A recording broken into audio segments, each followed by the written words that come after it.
mempromosikan ya. Karena saya juga baca itu, saya coba ikutin pembahasan mereka, bahkan saya lihat sampai diangkat ke satu media TV Indonesia yang mengatakan bahwa seakan-akan memang tidak ada toleransi sama sekali. Jadi bukan artinya kalau kita tidak toleransi, kita tidak memberikan atau menyatakan kasih, tetapi memang di ajaran agama mayoritas memang LGBT itu memang tidak ada lagi tawar-menawar ya.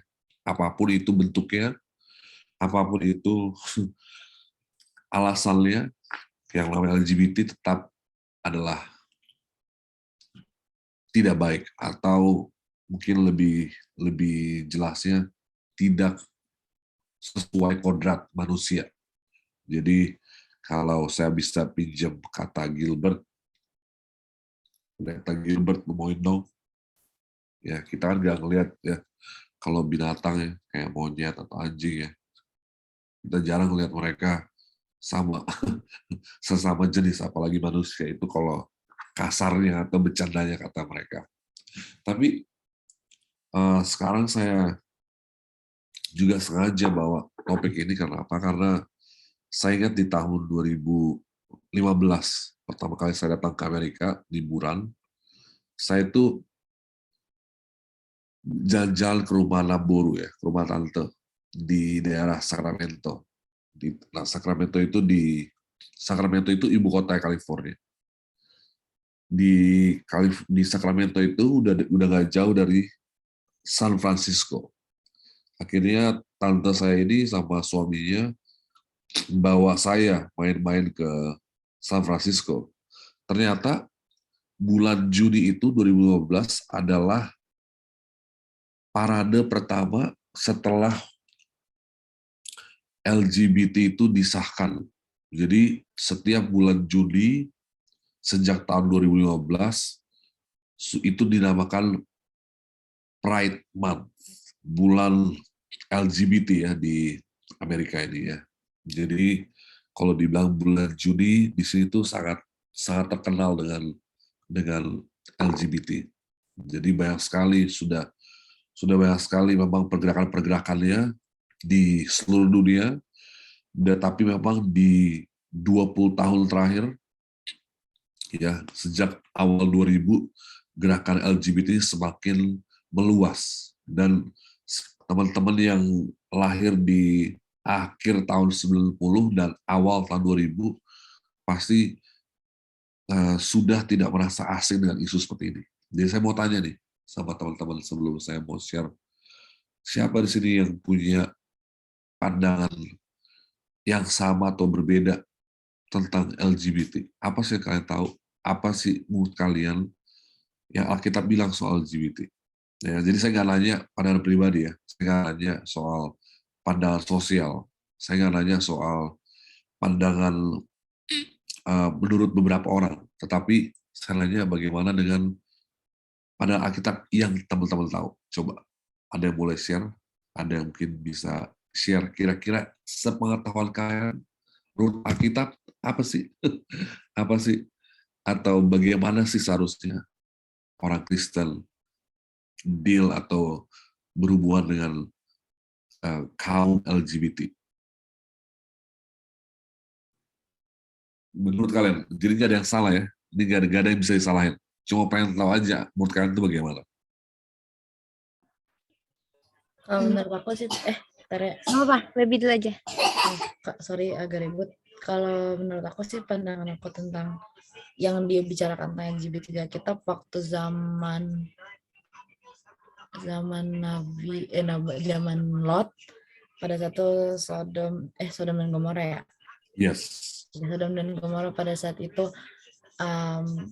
melakukan hal yang tidak baik yang menurut dikategorikan sebagai laki-laki dengan laki-laki. Menurut aku pandangan Tuhan terhadap perlakuan bangsa yang seperti itu tidak baik gitu, maksudnya kayak dilarang, nggak boleh gitu. Dilarang, oke. Oke, thank you ya di Baby MC kita ya, jelasnya dibilang Bahkan dikasih contoh Alkitab ya. Udah boleh jadi narasumber nih. Udah ada contoh Alkitab ya. Thank you. Betul banget, di zaman Sodom dan Gomora itu memang sudah ada praktek homoseksuality ya.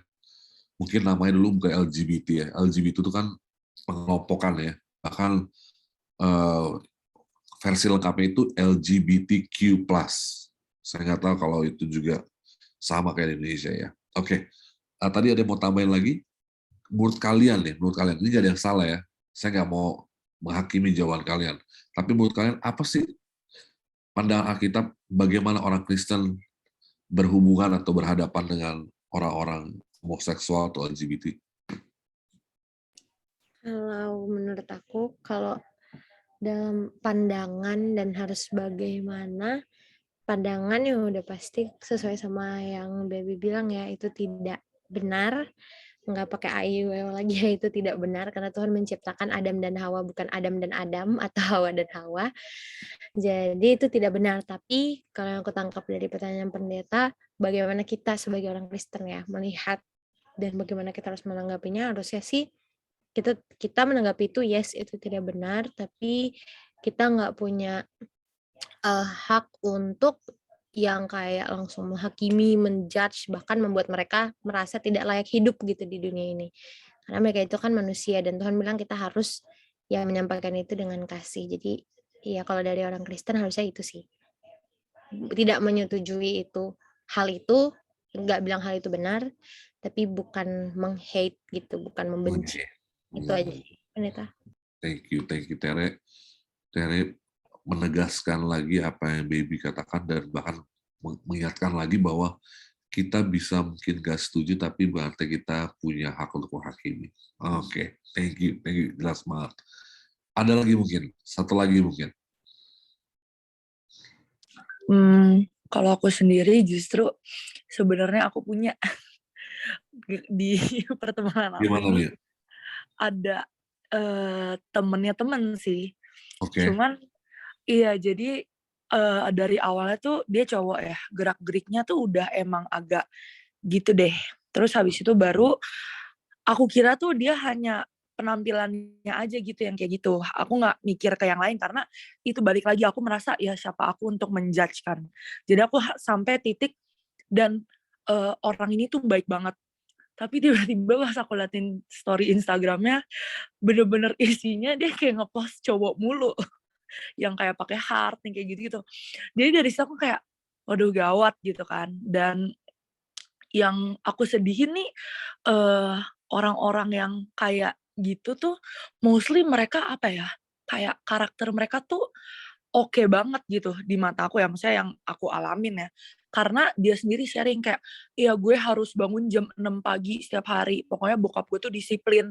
Terus aku dengernya yang kayak, gila bangun jam 6 pagi, terus kayak disiplin, terus aku denger dari teman-teman aku juga orang tuanya tuh lumayan religius, terus aku mikir, ini salah di mana gitu, kayak kenapa bisa sampai belok, aku nyebutnya belok.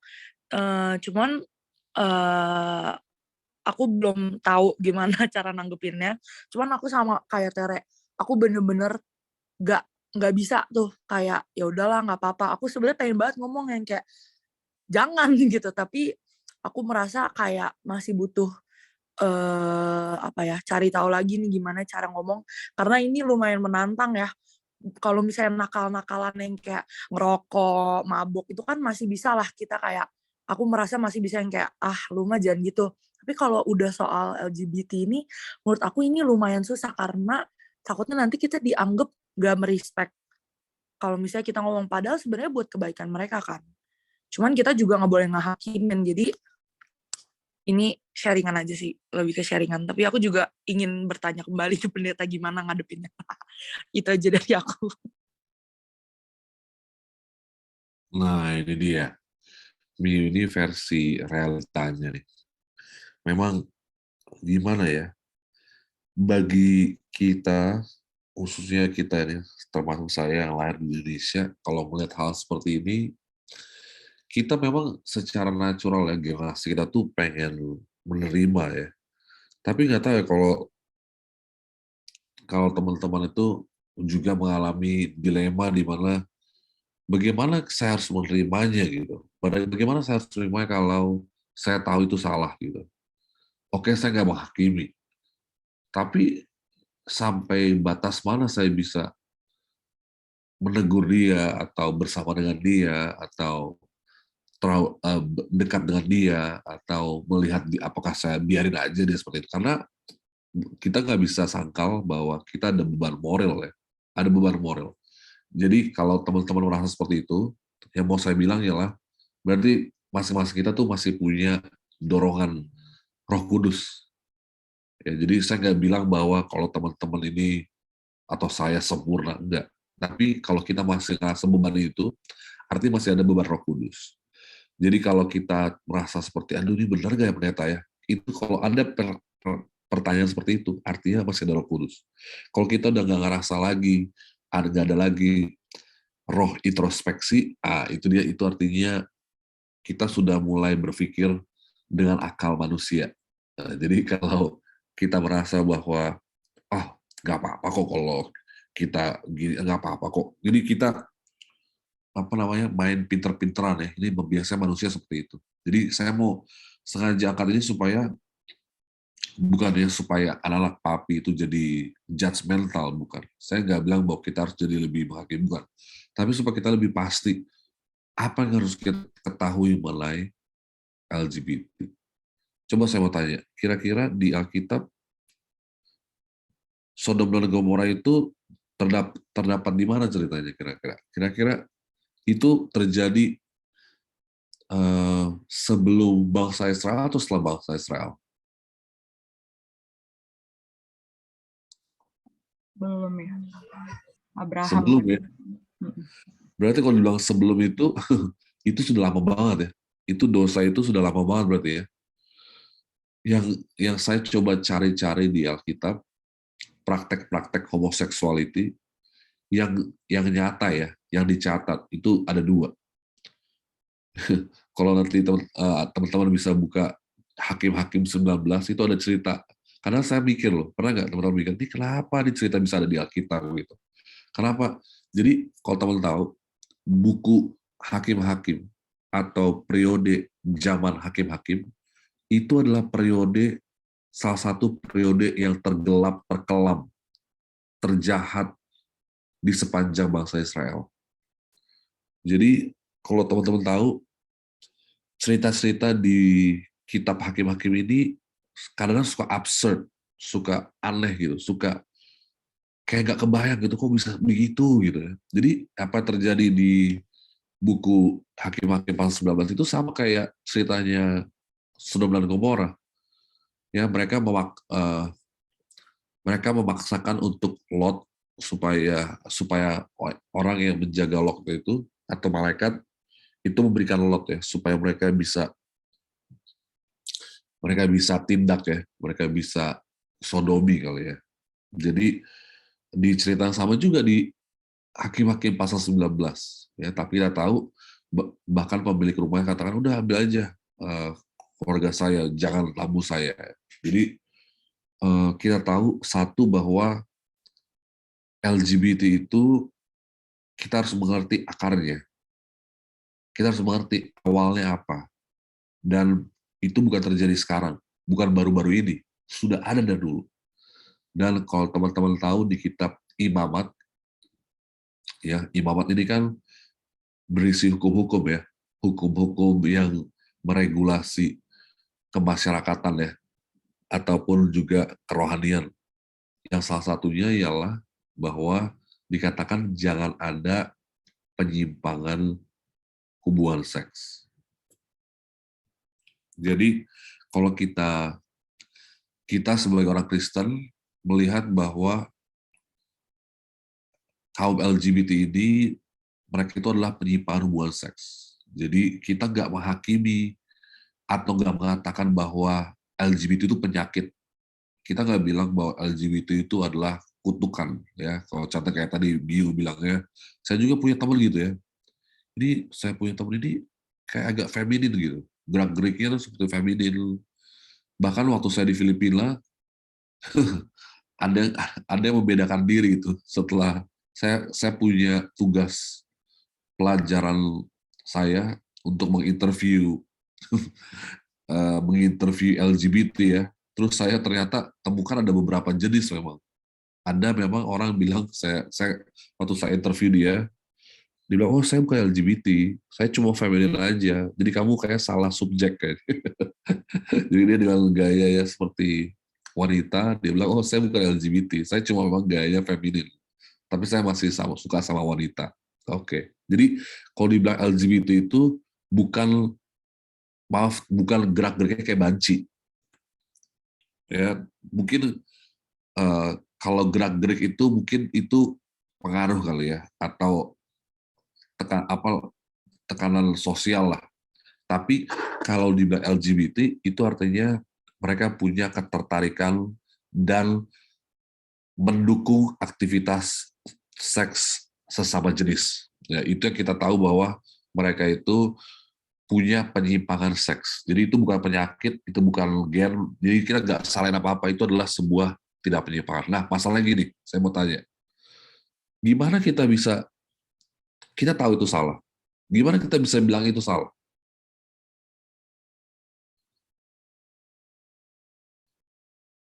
Saya tahu kita nggak menghakimi. Saya tahu kita semua tahu itu salah. Tapi sekarang pertanyaannya, gimana kita bilang kalau itu salah? Ada yang pernah pengalaman di sini? Pernah bilang sesuatu itu salah?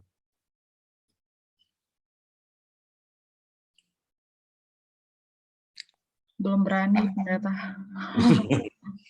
Atau nggak usah deh berita biar dia tersadar sendiri. Iya, kudus aja deh. Kudus aja ya. Menurut kalian perlu nggak kalau bilang kita perlu nggak kita bilang dia itu salah? Atau cukup hanya menunjukkan perbuatan kita atau mengajak dia? Bukan? Perlu nggak bilang sama dia kalau itu salah? Atau nggak perlu?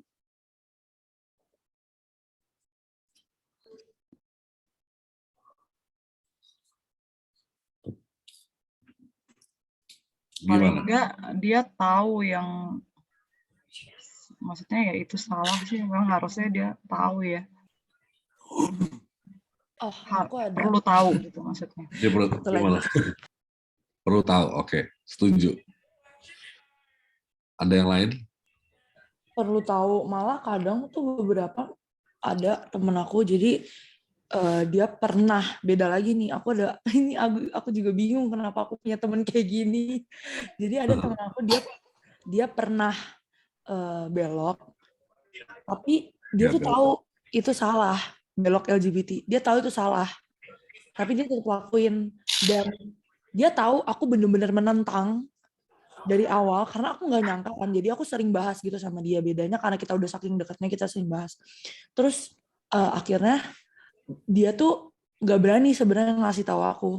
Jadi menurut aku tuh kayak mungkin ya beberapa orang tuh udah tahu itu salah, tapi kayak istilahnya kayak ya udah itu salah satu kedagingan mereka aja gitu loh, yang kayak kita misalnya masih suka ngelakuin apa kali hal yang kita tahu nggak harusnya itu salah, tapi menurut kita bisa aja kan di mata kita dosanya nggak sebesar itu kok gitu.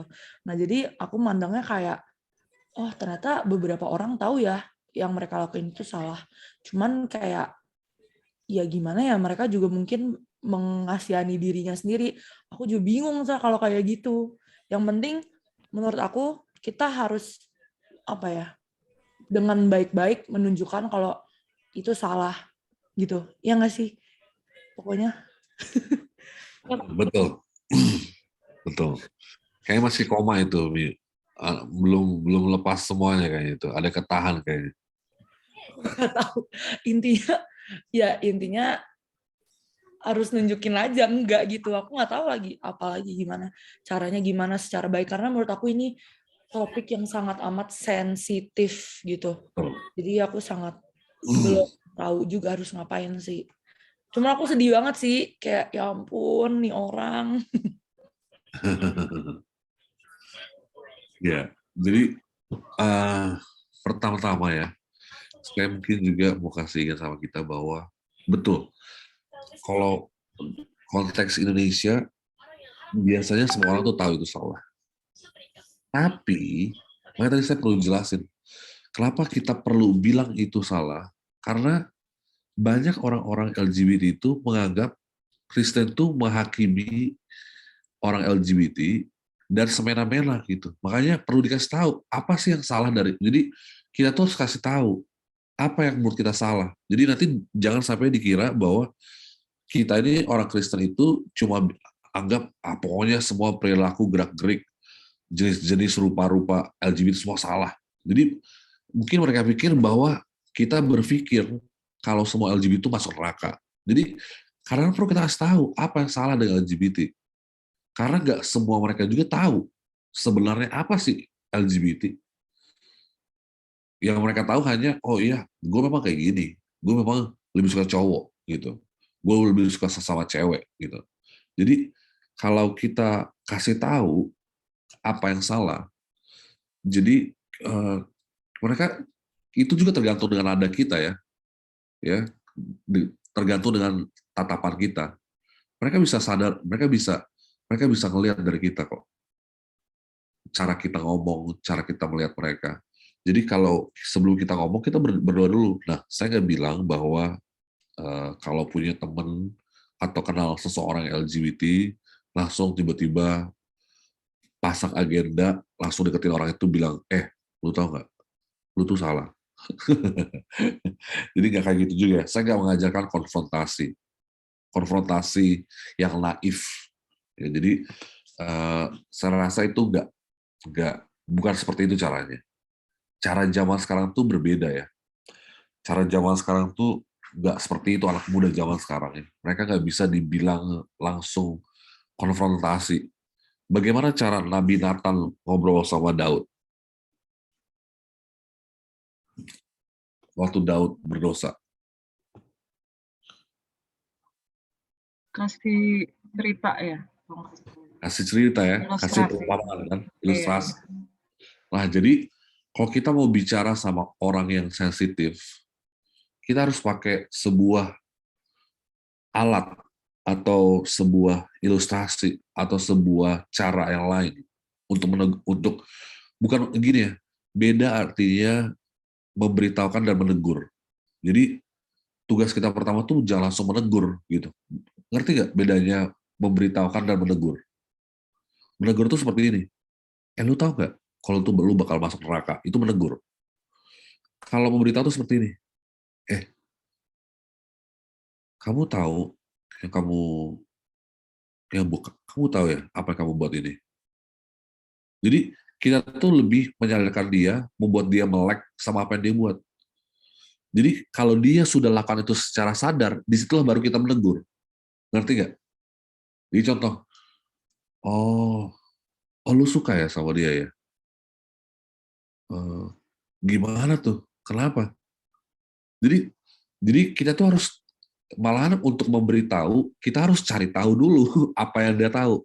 Ini kadang-kadang orang yang salah gitu. Kalau kita mau beritahu sesuatu, kita tuh jadi dikira menghakimi karena kita tuh nggak mau dengerin dulu versi dia. Paham ya? Jadi sebelum kita memberitahu, kita kayak tadi kan, bagaimana saya memulai Bible study tadi? Saya tanya dulu dong, bener nggak? Saya tanya dulu apa yang kita tahu.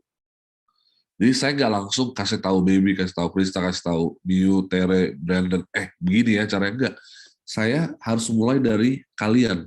Dan kita juga harus mulai dari dia. Jadi kalau punya temen yang belok, ini katanya orang Jakarta ya, belok. Atau orang Indonesia.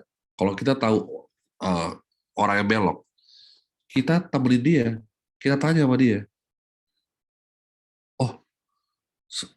lu suka sama dia? Sejak kapan lu suka sama dia? Nah, ya kan? Oh, maksudnya apa yang lu suka sama dia? Oh, dia karena dia ini ya, karena dia pintar ya? Enggak. Jadi lu rasa adem gitu kalau lu suka sama dia. Jadi kita tuh lebih lempar pertanyaan. Nanti dengan bantuan Roh Kudus, ketika kita berbicara pengen tahu sama dia, ya, tapi bukannya kepo ya. Kalau kepo tuh gini. Jadi lu kayak kita kepo tuh kayak tanya terlalu detail, tapi gak ada arahnya gitu. Kalau kayak itu beda memang karena Betty ya, beda tipis ya. Mau negur, mau kepo, atau mau memberitahukan kebenaran. Memang ini disinilah Roh Kudus bilang kita harus berdoa sama Roh Kudus supaya Roh Kudus kasih tahu sama kita bagaimana cara menyampaikannya, gitu kan. Jadi contoh ya, ada banyak cara untuk mengingatkan dia. Kayak tadi Nabi Nathan, dia kasih perumpamaan. Ya, kalau tiap orang juga beda konteksnya. Contoh, kalau kita ngomong soal anak SMA gitu ya, atau anak kuliah, atau anak yang baru tamat kuliah, kita bisa ingatkan mereka dengan cara, lu yakin itu kegiatan itu aktivitas itu bersih ya? Lu yakin bahwa tindakan itu adalah sesuatu yang bersih? Karena kita tahu bahwa setiap praktek seksual LGBT itu nggak sehat ya. Artinya sesuatu yang tidak wajar itu juga tidak sehat. Ingat aja, apa yang Alkitab larang itu bukan hanya sekedar tidak boleh, tapi itu juga tidak sehat. Jadi kita ambil pandangan dari situ. Itu nggak sehat. Ya, dan nggak sehat itu bukan ngomong soal kejiwaan ya. Saya ngomong sehat secara hygiene. Sehat secara jasmani gitu ya. Itu bukan praktek yang sehat gitu. Jadi kalau dibilang praktek yang tidak wajar, kita nggak bisa bilang itu praktek yang sehat. Maksudnya kita nggak bisa langsung bilang itu suatu hal yang aneh gitu. Jadi jangan timbulkan kesan bahwa itu aneh, tapi itu tidak sehat. Ya, jadi tapi tujuan kita memberitahukan kebenaran itu bukan untuk kasih tahu semua tentang apa kita tahu, bukan. Tapi supaya dia sadar bahwa apa yang dilakukan itu dilakukan secara sadar. Itu aja goal kita. Kalau dia sudah sadar lakukan itu, ya tugas kita sudah selesai. Kalau kita sudah sadarkan dia kalau apa yang dilakukan itu sadar. Jadi tugas kita tuh bukan untuk menampar dia dengan kebenaran atau memalu dia dengan doktrin-doktrin, bukan. Tugas kita ialah supaya dia sadar apa yang dilakukan itu adalah salah. Sampai nanti kepada poin di mana dia akan bertanya sama kita, makanya apa sih yang lu tahu, Biu, kasih tahu dong. Menurut lu ini salah ya. Jadi sampai dia bilang gitu, disitulah baru kita bisa negur. Karena ini kan sensitif ya. Jangan sampai kita yang kasih tahu dia salah. Jadi ada dua cara di sini, menyampaikan kebenaran dan menyatakan yang salah. Itu dua sisi koin, ya, dua sisi dari satu koin yang sama. Ya, jadi nanti ini saya kasih tahu dengan pengalaman aja ya. Jadi waktu saya interview itu, saya tanya sama mereka, saya bilang saya bukan penasaran, cuma kasih tahu dong, boleh nggak kasih tahu sama saya? Karena saya kan nggak tahu, saya bilang saya di Indonesia yang cuma saya tahu itu ya waria, saya bilang saya nggak tahu LGBT. Waria kan itu transgender ya. Saya nggak terlalu tahu soal LGBT, saya bilang. Karena waktu saya di Filipina itu, di asrama itu, maaf ya ini agak sedikit ini ya, banyak sekali praktek-praktek yang nggak wajar memang di situ. Jadi yang saya dengar, bukan saya dengar, ini saya tahu teman saya juga orang Filipina ini memang kurang wajar dia. Mereka itu di asrama laki-laki itu banyak sekali praktek homoseksual, dan mereka itu itu sebuah hal yang sangat lebih lumrah lagi di Filipina dibandingkan di Indonesia. Jadi saya pun kaget. Jadi saya bilang saya kaget. Jadi kasih tunjuk kalau kita juga secara pribadi pengen tahu gitu. Saya kaget, maksud ini menurut kamu gimana? Boleh kasih tahu nggak? Apakah memang kamu dari kecil seperti itu? Kamu rasa memang ini yang terbaik buat kamu? Jadi lebih kasih ke moralnya gitu. Jadi jangan langsung dikasih tahu bahwa lu masuk neraka, lu tahu nggak, lu tahu kan ajaran Islam begini, lu tahu kan ajaran Kristen begini, lu mau di mana, siapa nanti bakal nerima lu kan nggak mungkin selama kayak begini kan. Itu mungkin di tahap yang berbeda ya. Kalau mungkin teman-teman sudah dekat sekali sama orang itu, sudah bisa ke level itu. Tapi kalau kita belum terlalu dekat kan nggak mungkin kita langsung bilang kayak gitu kan. Nggak mungkin tiba-tiba kita langsung bilang hal seperti itu. Nah, saya mungkin sebelum kita tutup kali ya, sebelum kita tutup, saya mau tanya, karena udah malam kali ya, nanti kita lanjutin lagi. Saya mau, oke, mungkin ada yang boleh baca dulu kali ya, di 1 Korintus 6 ayat 9. 1 Korintus 6 ayat 9 dan 1 Timotius 1 ayat 10.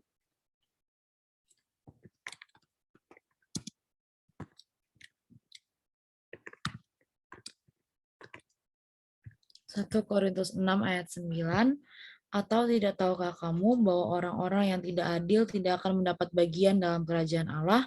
Janganlah sesat, orang cabul, penyembah berhala, orang berzina, banci, orang pemburit. Thank you, baby. Boleh baca teman-teman yang satu lagi ayatnya.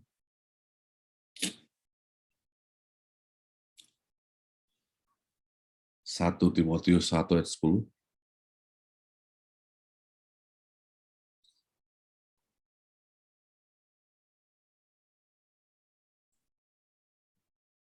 Saya baca ya. Iya. 1 Timotius 1 ayat 10.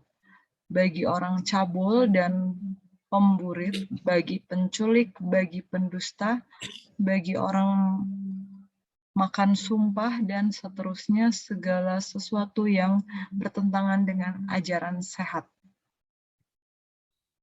Oke. Ya kan? Ajaran sehat. Thank you. Tadi udah jelas ya, ayatnya baby itu dibilang tidak ada bagian di sorga. Apa sih artinya tidak ada bagian di sorga? Orang-orang seperti ini. Apa kita harus bilang, oh berarti orang pembohong, liar go to hell. Menurut kalian liar go to hell nggak? Menurut kalian pembohong itu masuk neraka nggak? Yang nggak harus nggak selalu bohong langsung. Ya itu kan, betul kan Krista? Artinya, jadi gini, karena kita berpikir bahwa kalau orang udah berdosa, itu langsung masuk neraka. Jadi memang ada beberapa dosa yang besar konsekuensinya. Tapi kita nggak bisa berpikir bahwa, oh sekali dia udah berdosa, dia masuk neraka. Jadi yang Alkitab bilang, tidak ada banci jadi bagian kerajaan Allah, artinya itu seperti ini. Mereka yang sudah mendengar kebenaran dan menolaknya dan bersikeras tinggal dalam itu, mereka yang tidak akan dapat bagian di sorga. Jadi di sini itu ialah kesalahan terbesar itu bukanlah menjadi homoseksual. Saya ulang, kesalahan terbesar itu bukan jadi homoseksual.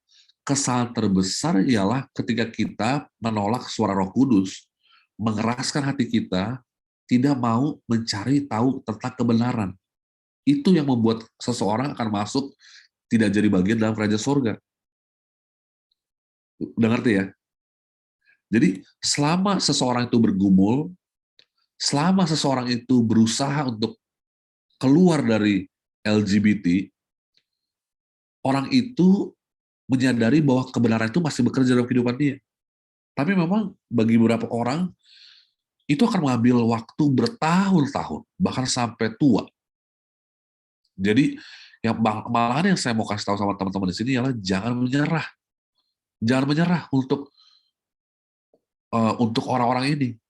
Karena kita tahu bahwa masalah LGBT ini seringkali adalah tekanan sosial.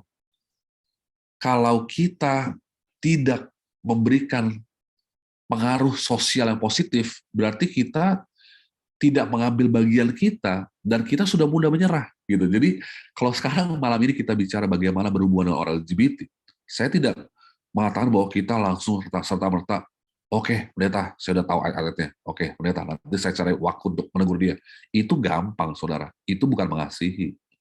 Mengasihi itu apa? 1 Korintus 13. Sabar. Itu mengasihi, sabar.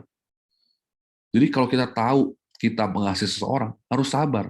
Masalahnya, kita mau sabar nggak? Atau kita langsung berpikir, udahlah pendeta, dia sampai mati kayaknya tetap jadi banci. Kayaknya. Jadi kalau itu bukan pikiran orang Kristen. Ya kan? Jadi kalau dibilang bahwa homoseksual masuk neraka, betul. Tapi itu nggak betul juga kalau kita bilang semua orang. Jadi bayangin ya, setiap kali kita berbuat dosa kita masuk neraka. Saya rasa nggak ada lagi penduduk di bumi. Betul nggak? Jadi bukan hanya perilaku itu yang salah. Bukan itu kesalahan terbesarnya. Perilaku itu adalah salah, tapi kesalahan terbesarnya ialah ketika seseorang tetap bersikeras melakukan itu secara sadar. Ya, jadi itu pun kita harus tetap bawakan dalam doa, itu pun kita harus tetap bergumul untuk orang itu. Jadi mungkin malam ini sampai sini aja. Saya cuma mau ingatkan bahwa poin saya ialah cara kita berhadapan dengan orang-orang LGBT ialah saya tahu kita semua saya tahu kita semua tahu itu salah. Jadi saya nggak mau mendalaminya. Makanya judul malam itu ialah apa yang orang Kristen pikir tentang orang-orang LGBT. Jadi saya lebih mau mengajak kita bagaimana cara berhadapan sama mereka. Ya, nanti next week saya coba mau angkat lagi sedikit lagi sisi yang lain lagi, tapi secara sosial seperti itu ya. Nanti ada lagi saya mau angkat beberapa pertanyaan ya, karena saya tahu hal ini sungguh pelik ya, sungguh kontroversial dan sangat sensitif. Tetapi alangkah baiknya kita mencoba membahas hal yang lain supaya kita lebih ngerti lagi bagaimana cara berhubungan orang seperti itu. Contoh, pendeta, anggota kita LGBT. Gimana dong pendeta? Apakah kita, kalau dibilang kita biarin, nanti dibilang kita mengizinkan dosa di tengah-tengah kita. Seperti siapa itu? Ya, ada bilang, oh, kita nggak boleh mengizinkan dosa di tengah-tengah kita. Apa kita, kalau kita buang dia, nanti dibilang kita menghakimi. Gitu. Jadi apa yang harus kita lakukan? Bagaimana kita mengadopsi mereka sebagai orang Kristen? Ya, tadi kan masih berhadapan ya. Sekarang bagaimana orang Kristen mengadopsi LGBT. Next week kita akan ngobrol lagi soal ini. Tuhan berkati kita semua.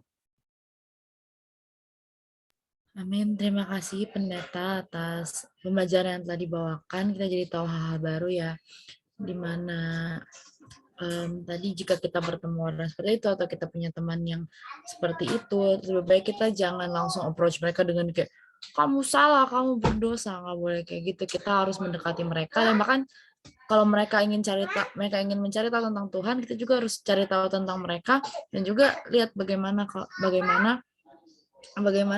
mereka menjalani itu, kenapa mereka bisa seperti itu. Dan perlahan-lahan baru kita kasih tahu, kita tegur mereka dengan cara yang baik-baik seperti itu. Dan mungkin ada ini karena kita udah 9:30 di sini, udah 9:30 malam. Mungkin ada yang ingin menambahkan sedikit.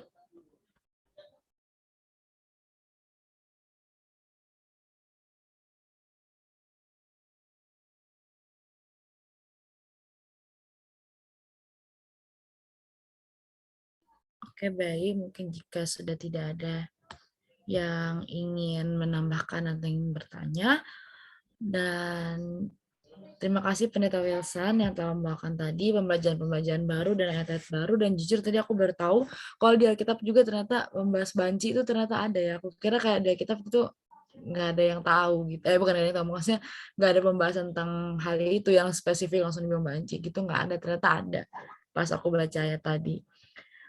Oke, baik. Terima kasih lagi Pendeta Wilson, dan pada saat ini kita telah selesai dan akan ada pengumuman.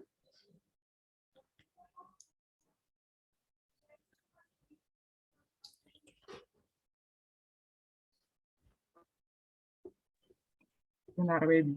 Oke.